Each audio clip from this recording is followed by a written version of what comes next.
How to make an ATS-friendly resume. What is ATS? ATS stands for Applicant Tracking System. Companies use it to scan resumes before a recruiter sees them. Why do resumes fail ATS? Because of fancy templates, graphics, columns, or missing keywords that the system can't read. What format should I use?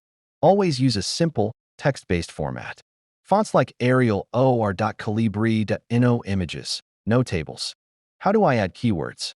Take keywords directly from the job description, skills, tools, software, job title, and place them naturally in your resume.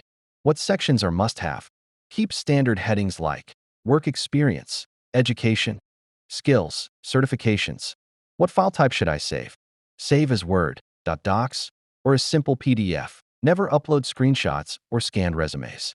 How should I write my experience? Use action verbs plus numbers. Example, reduced project cost by 0.15% using SAP MM instead of worked in SAP. One last golden tip, always customize your resume for each job. A one-size-fits-all resume doesn't work with ATS.